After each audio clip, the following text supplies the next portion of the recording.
이 시대는 성적인 문란과 성적인 범죄가 아주 넘쳐나고 있는 시대라고 할 수가 있겠습니다. 한때 잘 나가던 정치인들이 성적인 스캔들로 인해서 낙마하는 이야기가 지금 우리의 뉴스에 많이 등장하고 있습니다. 뿐만 아니라 우리 사회의 각 분야의 이곳저곳에서 성추행을 당했다고 하는 그런 고발운동인 미투가 지금 벌어져서 결국 그 가해자들이 재판에 넘겨지고 유죄 판결을 받게 되는 그런 일들이 우리 주변에서 많이 일어나고 있습니다. 이런 모든 행위들은 간음하지 말라고 하신 하나님의 말씀을 어겨서 일어나는 행위라고 할 수가 있겠는데요.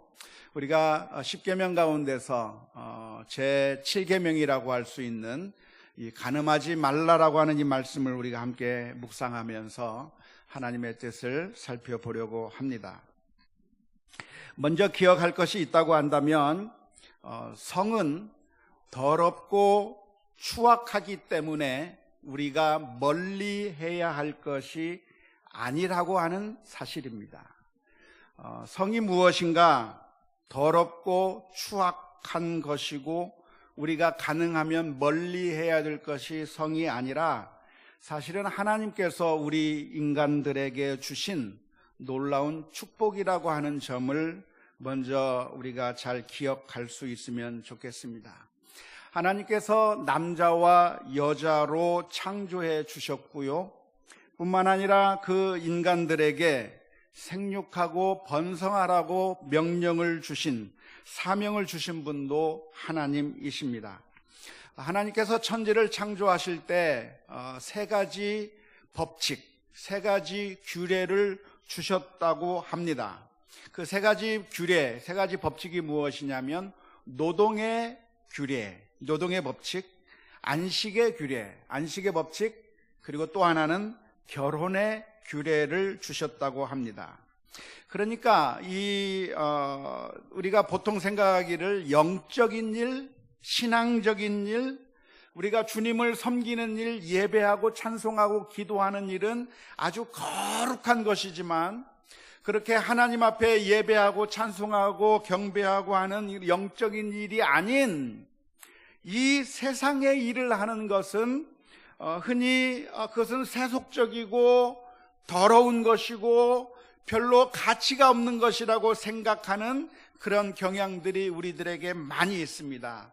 노동을 한다든지 아니면 부부 생활을 한다든지 아니면 가족을 돌본다든지 하는 것들은 이것은 별로 의미도 없고 가치도 없고 세속적인 일인 반면에 하나님을 찬양하고 예배하고 경배하는 것만 거룩한 일이라고 그렇게 착각하는 경우가 많이 있는데요. 그렇게 바라보는 것은 건전한 성경적인 관점이 아니라 사실은 잘못된 성속 이원론의 관점이라고 말할 수가 있겠습니다.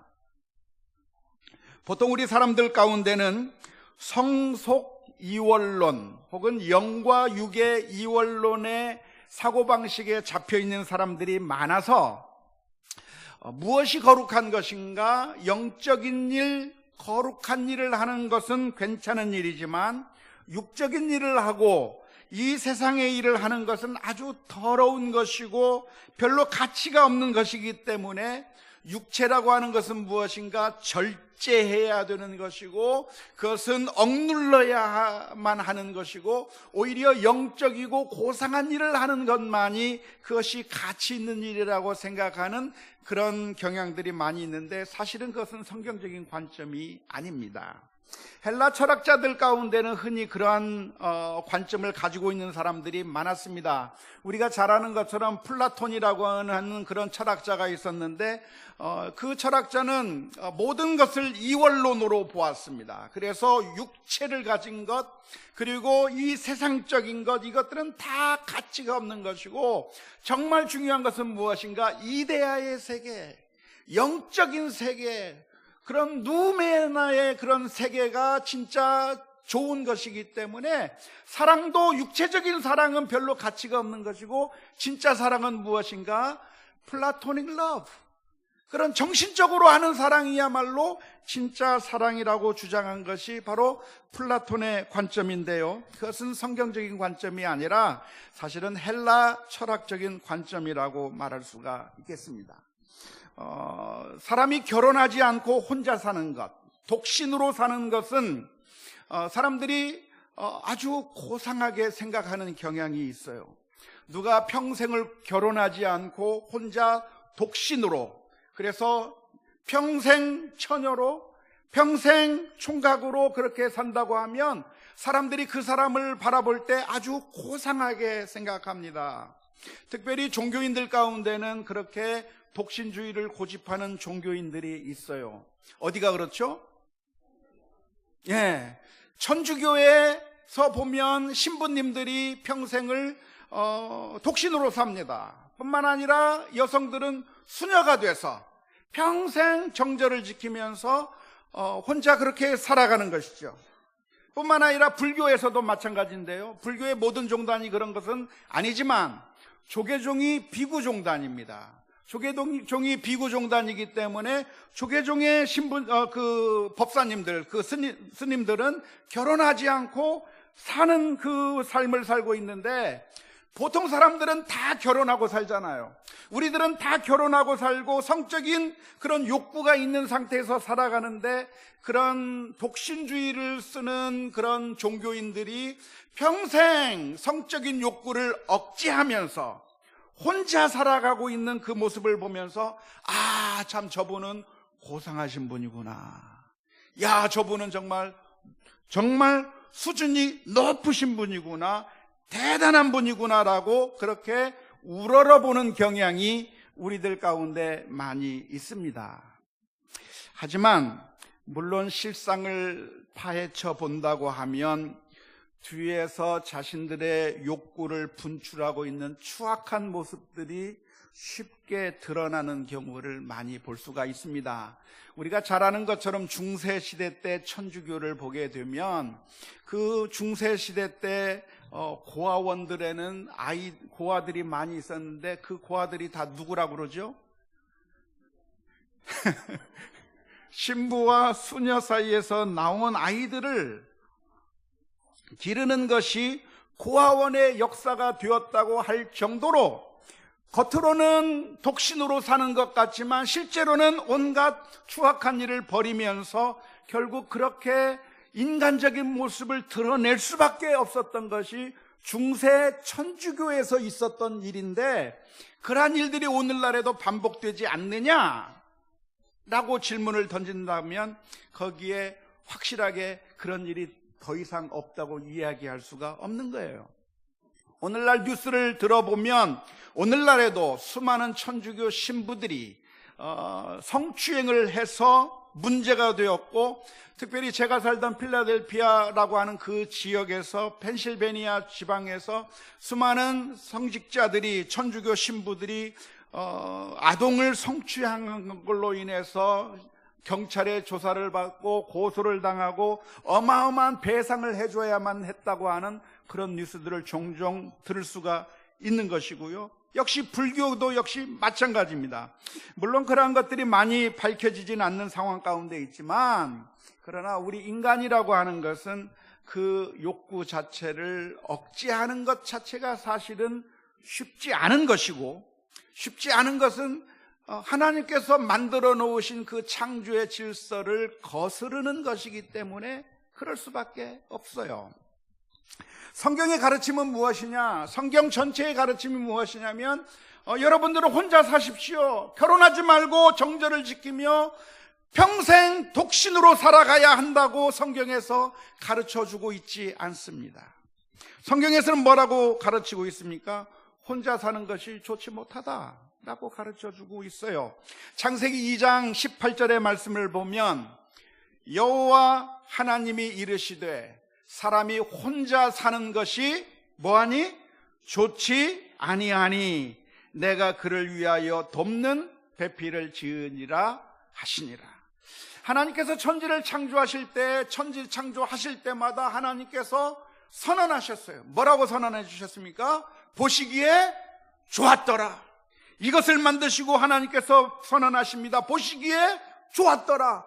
하나님께서 만드신 그 모든 것에 대해서 보시기에 좋았더라, 보시기에 좋았더라 했는데, 천지 창조를 하시면서 보시기에 안 좋았던 것이 한 가지가 있어요. 그게 뭐예요? 사람이 혼자 사는 것이 좋지 않게 보셔서 하나님께서 아담에게 하와를 만들어 주시고 가정을 이루게 하시고, 그래서 그 두 사람이 생육하고 번성하라고 규례를 만들어 놓으신 것이 하나님의, 그것이 섭리고 하나님의 창조 질서라고 하는 사실을 우리가 분명하게 먼저 기억해야 될 줄로 믿습니다.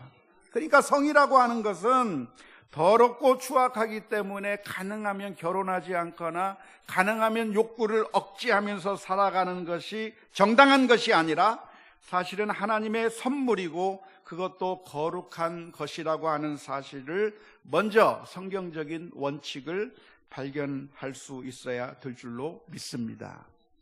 성경에서 그런데 제7계명에서 간음하지 말라고 말씀해 주시는 것은 성적인 관계 자체를 다 금하는 것이 아니라 그 성이라고 하는 하나님의 축복을 누려야 할 그 범주가 어디에 있는가에 대해서 말씀해 주시는 겁니다.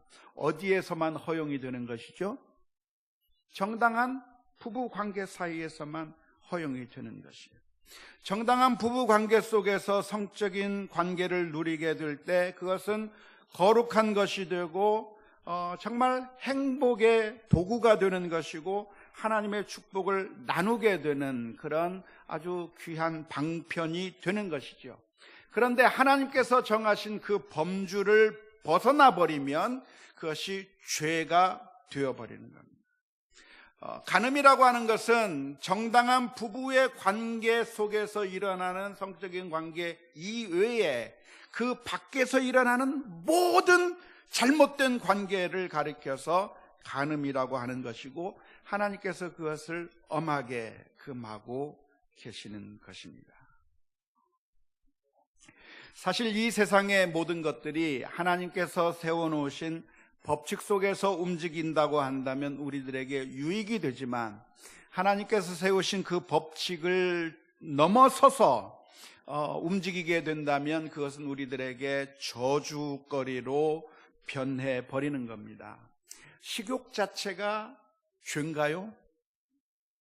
식욕 자체가 죄는 아니죠. 배가 고프면 먹고자 하는 욕구가 생기는 것은 당연한 것이고 자연스러운 것이고 하지만 그것이 과도해서 그 식욕 자체가 너무나도 커서 그래서 내게 주어진 것을 먹는 것이 아니라 내게 주어지지 않는 것을 먹는다고 하면 그것은 무엇이 되죠? 죄가 되는 것과 마찬가지입니다. 성욕도 역시 마찬가지인데요, 하나님께서 정하신 그 바운더리 속에서 이루어지는 것이 아니라 그 정확한 범주에서부터 벗어나게 되면 그것은 잘못된 것인데 하나님께서 금하시는 것은 바로 그런 것이라고 하는 사실을 기억해야 될 줄로 믿습니다. 잠언서 5장 15절부터 18절의 말씀에서는 이렇게 표현합니다. 너는 내 우물에서 물을 마시며 내 샘에서 흐르는 물을 마시라. 어찌하여 내 샘물을 집 밖으로 넘치게 하며 내 도랑물을 거리로 흘러가게 하겠느냐. 그 물이 내게만 있게 하고 타인과 더불어 그것을 나누지 말라. 내 샘으로 복되게 하라. 내가 젊어서 취한 아내를 즐거워하라. 비유적인 표현으로서 이런 말씀을 해주시는 것인데요, 하나님께서 주신 그 축복의 관계 가운데서 이루어질 때 거룩하고 복되고 행복의 방편이 되는 것인데 그러한 하나님의 그 범주 밖으로 넘어가게 되면 그것이 우리들에게 죄가 되는 것이라고 하나님께서 말씀해 주시는 것입니다. 하나님께서 왜 간음을 금하셨을까요? 왜 간음죄를 범하지 말라고 말씀하시는 그 이유가 무엇이겠습니까? 그 이유는 딱 하나입니다. 하나님께서 우리를 사랑하시기 때문에 그래요. 성경에서 나오는 모든 질문에 대한 답은 하나뿐입니다. 하나님께서 왜 이렇게 행하셨는가? 하나님께서 왜 기도에 응답하지 않고 하나님께서 왜 이런 시련을 내게 주시는가? 그 모든 대답이 다 하나예요. 하나님께서 나를 사랑하시기 때문에 그렇죠. 이와 마찬가지로 하나님께서 간음을 금하시는 이유가 무엇이냐면 하나님께서 우리를 사랑하시기 때문에 그렇습니다.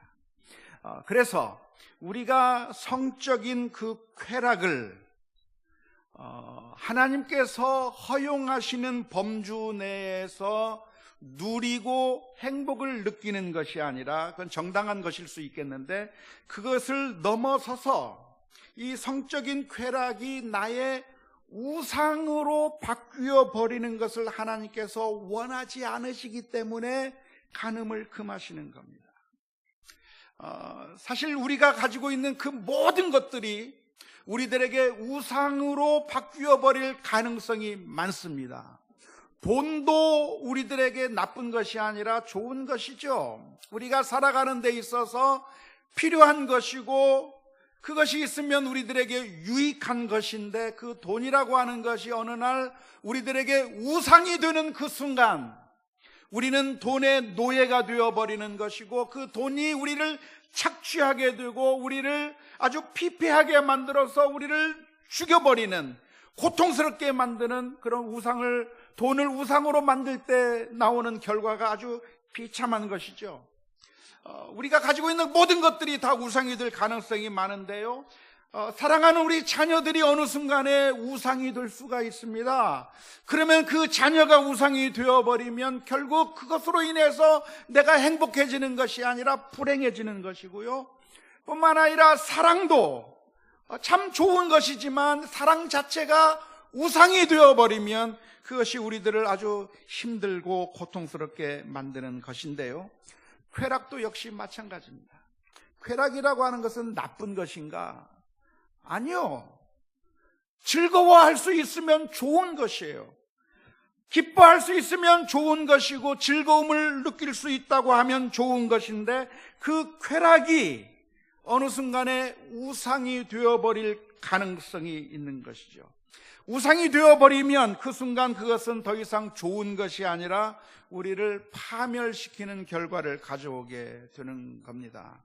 그래서 성이라고 하는 것이 우리의 우상이 아니면 그냥 하나님께서 정해놓으신 바운더리 속에서 적절하게 사용할 때 기쁨과 행복의 수단이 되어버리지만, 그 쾌락을 찾아가는 것이 우리의 우상이 되어버려서 그 쾌락을 느끼기 위해서 바운더리를 넘어가게 되고, 그래서 그 바운더리를 넘어가서 쾌락을 추구하게 되면 결국은 행복할 것처럼 보이지만, 행복할 줄 알고 그런 쾌락을 추구하게 되지만 결국은 그것으로 인해서 우리 인생이 아주 깨어지는, 가장 사랑하는 사람에게 아픔을 주고 그리고 모든 그 삶을 파괴시켜버리는 어마어마한 결과를 가져오기 때문에 하나님께서는 우리들에게 간음하지 말라고 말씀해 주시는 것입니다.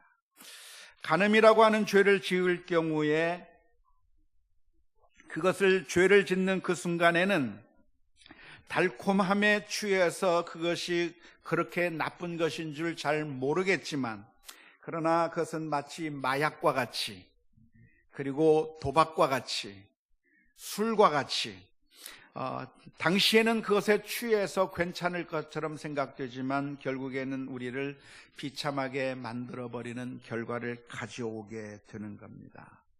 하나님께서는 그 위험성과 그 파괴적인 결과를 아시기 때문에 우리가 간음하는 그 단계로까지 넘어가는 것을 하나님께서 금하고 계시다고 하는 사실을 기억하면서 이 말씀을 우리가 마음속에 깊이 새길 수 있기를 주님의 이름으로 축원합니다.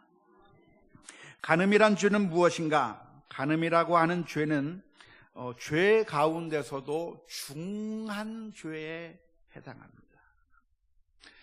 죄의 경중이 있느냐라고 하는 질문을 던져보면 대답을 yes and no 라고 대답을 할 수가 있겠는데요. 죄는 한편으로는 경중이 없습니다.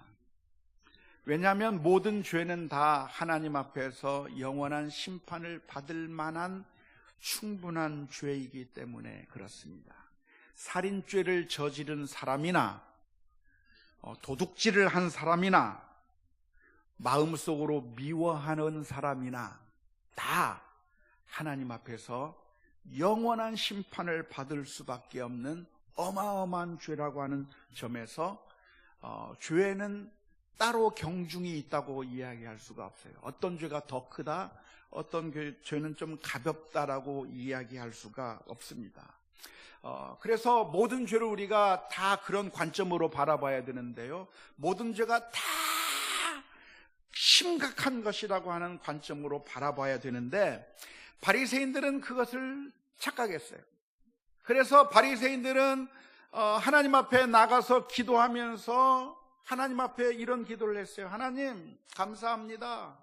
저는 저 창기와도 같지 않고 저 세리와도 같지 않고 나는 그래도 하나님의 말씀을 지킬 수 있어서 감사하다고 기도했는데 주님께서 그 바리새인의 기도를 들으시고 그 바리새인이 괜찮다고 말씀하신 것이 아니라 하나님께서는 오히려 이 바리새인의 기도를 들으신 것이 아니라 하나님이여 불쌍히 여기시옵소서 나는 죄인이로소이다 고백했던 그 세리의 기도를 하나님께서 더 들으시고 인정하셨다고 말씀해 주셨어요. 왜냐하면 그 세리의 죄도 큰 것이지만 사실 바리새인들은 그렇게 간음의 죄를 저지른 것도 아니고 살인한 것도 도둑질한 것도 아무것도 아니지만 그러나 사실 바리새인들도 여러 가지 교만의 죄, 미워하는 죄 등등 여러 가지 악한 일을 했기 때문에 사실은 그 모든 죄가 다 똑같다고 하는 점에 있어서 누가 누구를 향해서 돌을 던질 수 없을 정도로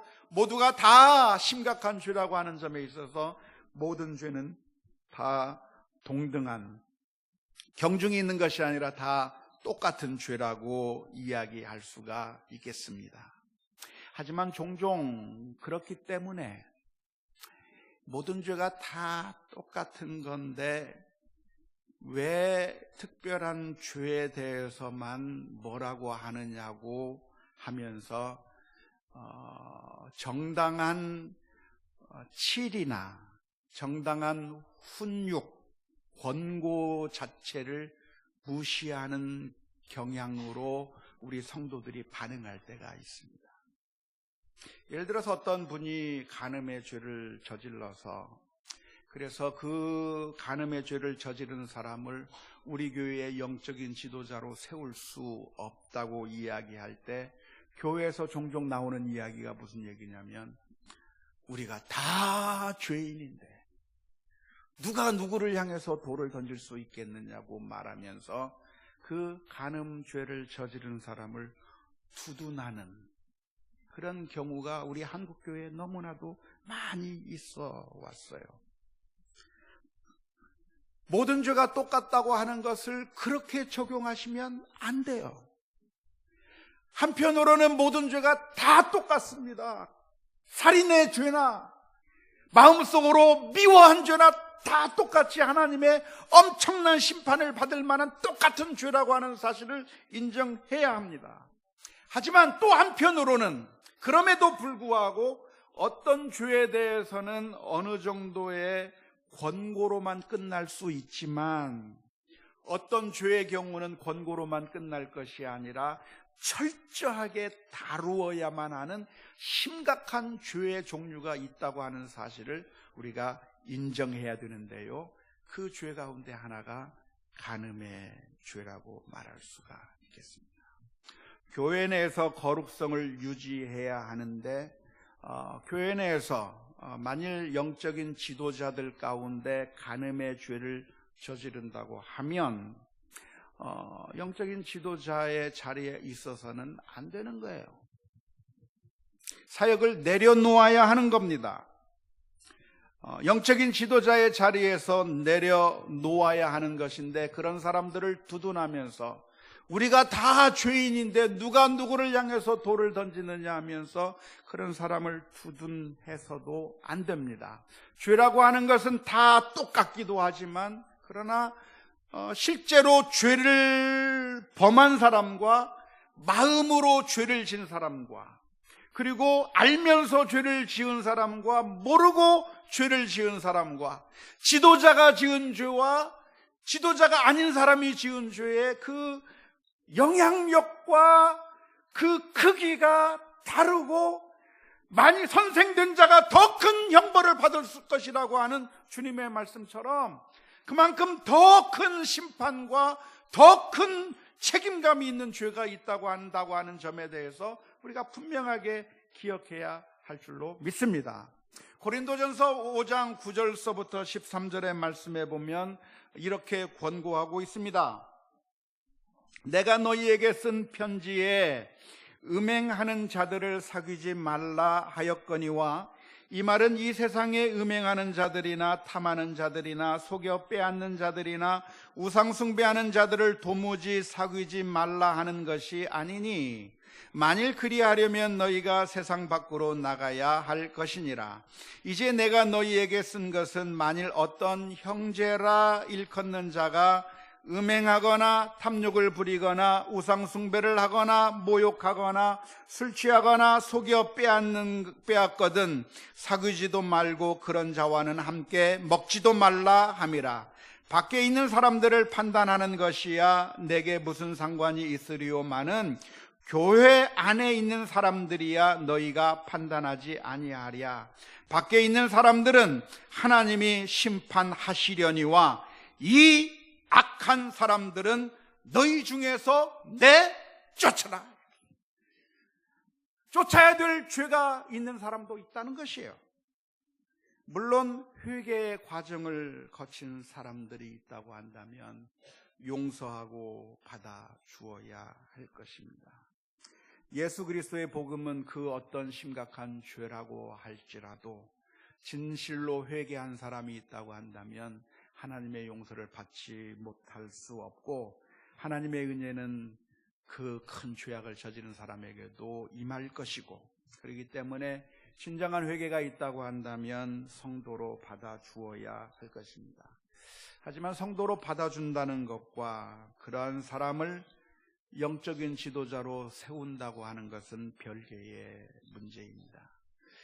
영적인 지도자는 회개했다고 할지라도 함부로 다시 영적인 지도자로 세워서는 안 되는 것이고, 아주 극히 예외적인 경우에 한해서만 다시 세워질 수 있는 것이지, 함부로 세워서 복음이 훼손되게 하는 일을 해서는 안 될 것이라고 할 것입니다. 따라서 이 간음의 죄라고 하는 것이 다른 죄도 물론 다 심각한 죄지만 이것이 아주 큰 죄라고 하는 사실을 우리 성도들이, 우리 모두가 다 기억해야 되고, 특별히 영적인 지도자의 위치에 있는 사람들은 더 심각하게 기억해야 할 줄로 믿습니다. 오늘날의 세대는 간음의 죄는 처벌하지 않는 것이 오늘날의 사회적인 경향입니다. 요즘의 사회는 다른 사람들에게 피해를 입히지 않으면 실제적으로 어떤 정신적이거나 그리고 어떤 것이 입증할 만한 피해나 아니면 물질적인 그런 피해가 없다고 한다면 형사 처벌을 하지 않는 경향이 이제 앞으로 계속되는 그 경향이기 때문에 이미 간통의 죄는 처벌하지 않는 것으로 우리나라에서 바뀌었습니다. 앞으로 법은 더 바뀔 것이고, 앞으로는 뭐 이런저런 음행에 관련된 죄들은 아마 대부분 다 무죄로 그렇게 처리가 될 가능성이 많습니다. 하지만 이 사회가 어떻게 돌아가든지 간에 우리 성도들은 우리 자신을 하나님께서 주신 그 거룩한 그 바운더리 속에서 있어야 한다고 하는 사실을 분명하게 기억해야 될 줄로 믿습니다. 더 나아가서 간음의 죄는 실제로 실행에 옮기지 않았더라도 마음속으로 죄를 지어서는 안 되는 것이죠. 하나님의 마음은 무엇인가요? 우리의 마음이 빼앗기지 않기를 원하시는 겁니다. 사실 모든 것이 마음에서부터 비롯된 것인데요, 하나님의 말씀에 순종하면서 살아가는 것이 아니라 우리 마음에서부터 벌써 하나님의 말씀을 어겨가면서 음욕의 마음을 품었다고 한다면 주님께서는 그것은 이미 간음의 죄를 저지른 것이라고 말씀해 주셨습니다. 마태복음 5장 27절 28절의 말씀인데요, 또 간음하지 말라 하였다는 것을 너희가 들었으나 나는 너희에게 이르노니 음욕을 품고 여자를 보는 자마다 마음에 이미 간음하였느니라 라고 말씀해 주셨습니다. 그러니까 음탕한 눈으로 이성을 바라보게 된다고 하면 그것은 실제적으로 간음의 죄를 저지르지 않았다고 할지라도 하나님 앞에서는 이미 간음죄를 저지른 것과 같다고 말씀해 주시는 것인데요, 그것은 우리가 이성을 보면서 순식간에 스치는 그런 음욕과 같은 생각이 떠오르는 것 자체를 정죄하는 것은 아닙니다. 그것은 불가능하죠. 우리가 그런 단계까지 갈 수 있는 방법은 없어요.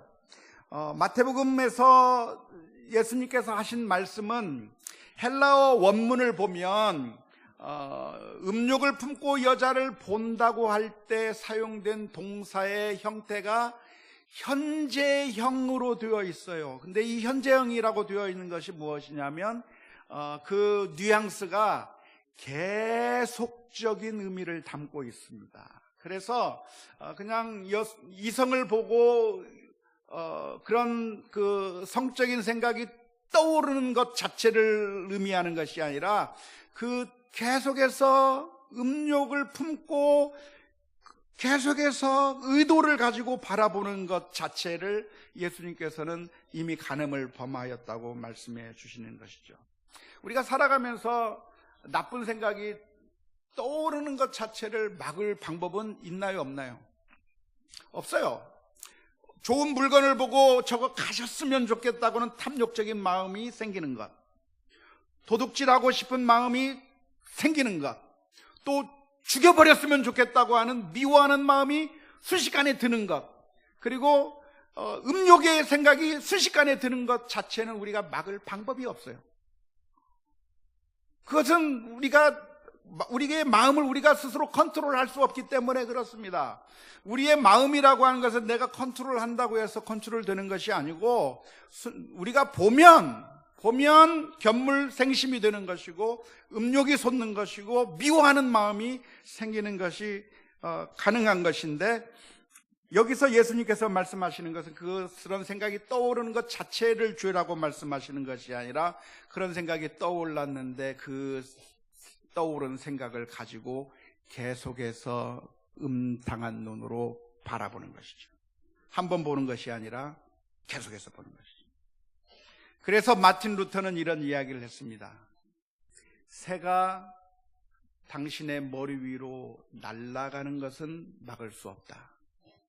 새가 당신의 머리 위로 날아가는 것은 막을 수 없지만 그 새가 당신의 머리 위에 둥지를 트는 것은 막아야 한다. 우리의 마음 가운데 기분 나쁜 생각이 들 수 있어요. 우리들의 마음속에 탐욕적인 생각이 잠시 떠오를 수 있어요. 우리들의 마음속에 음욕이 잠시 떠오를 수 있어요. 하지만 그것이 떠오른 것까지는 어쩔 수가 없다고 하더라도 그것을 계속적으로 발전시켜서 머릿속으로 상상을 하고 또 의도를 가지고 생각을 한다면 그것은 죄가 될 것이라고 말씀해 주셨습니다. 자, 어떻게 하면 좋겠습니까?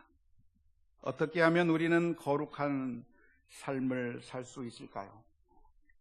하나님께서 우리에게 주신 성이라고 하는 축복의 도구를 어떻게 사용하면 제7계명과 같은 그 죄를 저지르지 않을 수가 있겠습니까?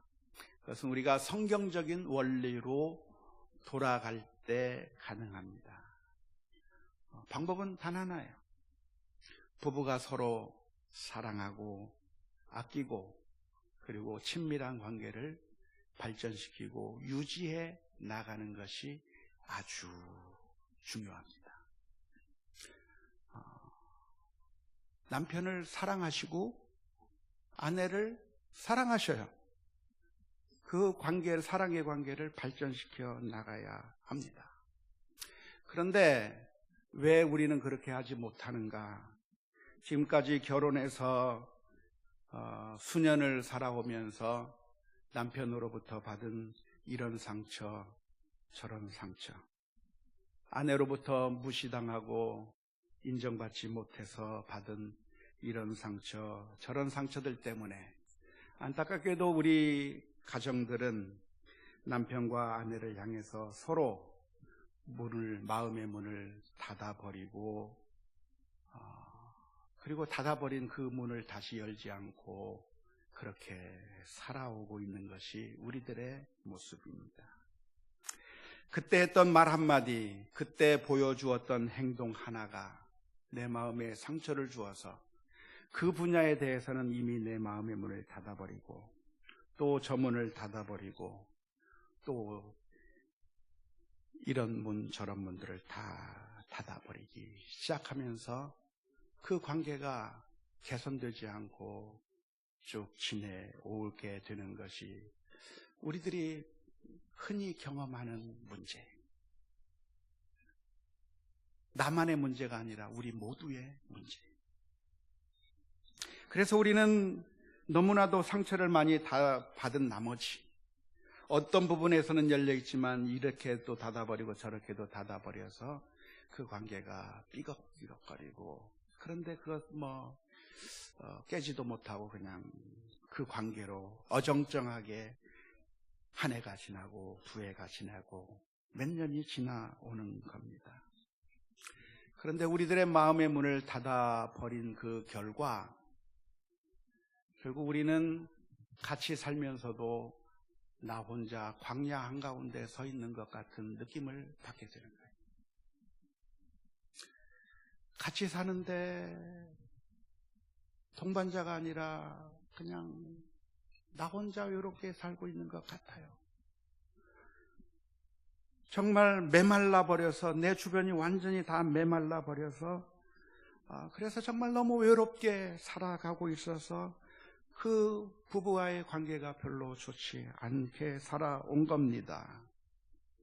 그런데 그 문제가 어디에 있었냐면 사실은 두 사람의 관계는 내가 계속해서 마음을 열고 사랑의 물을 자꾸만 뿌려줘야 내 주변이 광야로 변하지 않고 푸른 풀이 자라고 나무가 자라는 옥토로 바뀔 수가 있는 건데 내가 이 마음을 닫아버리고 사랑의 물을 더 이상 주지 않고 닫고 하는 가운데 결국 내가 광야 한가운데 서 있는 것 같은 그런 느낌을 받게 되는 것입니다.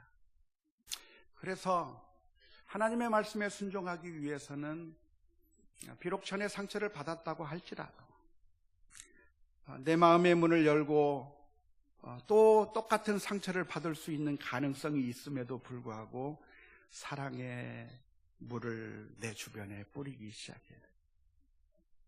다 말라 비틀어진 그런 황량한 광야 같은 내 주변이 내가 마음을 열고 물을 뿌리고 또 뿌리다 보면 거기서 풀이 솟고 열매가 맺히고 좋은 관계가 회복되게 되는 그 결과를 맞이하게 될 겁니다.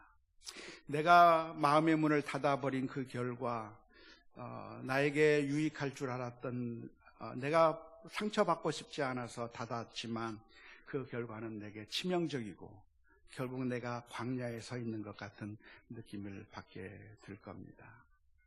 하지만 오늘 저와 여러분들은 다시 한번 힘과 용기를 내서 사실은 하나님께서 축복으로 우리에게 가정을 주셨기 때문에 그 관계를 발전시키고 회복시켜 나가면서 좋은 관계를 유지해 나갈 때 우리가 우리의 쾌락을, 우리의 마음의 위로를 우리들이 하나님께서 주신 그 바운더리 밖에서 찾게 되는 것이 아니라 하나님께서 주신 그 바운더리 속에서 찾게 되는 놀라운 그 회복의 경험이 있게 될 것이라고 믿습니다.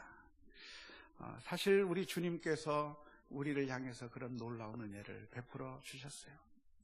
우리는 하나님을 모른다고 했고, 우리는 하나님의 말씀을 어겼고, 마치 고멜이 호세아를 배반하고 창녀가 되어 나갔던 것처럼, 우리가 하나님이 우리의 남편임에도 불구하고, 하나님이 우리의 신랑임에도 불구하고, 우리는 하나님이 아니라 돈을 짝해서 우상을 섬기고 돈이 내 신랑인 것처럼,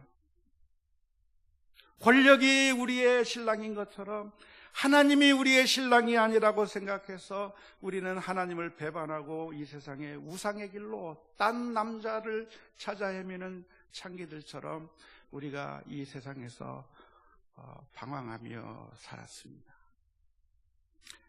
하나님께서 우리들에게 해주실 응당한 반응이 있다고 한다면 그런 우리를 향해서 이혼 증서를 써주고 우리와의 관계를 해지해버리고 우리에게 영원한 심판을 주셔도 할 말이 없는데, 놀라운 것은 우리들의 허물을 용서하시기 위해서 예수 그리스도를 보내주시고 피 흘려주시고, 우리가 돈을 얻기 위해서, 권력을 얻기 위해서, 명예를 얻기 위해서 쫓아갔다가 그래서 만신창이가 되어버린, 완전히 우리의 몸이 갈기갈기 찢겨버린 우리들의 그 상처난 부위들을 예수 그리스도의 보혈의 피로 씻겨주셔서 우리를 회복해 주신 놀라운 은혜를 우리가 받은 줄로 믿습니다.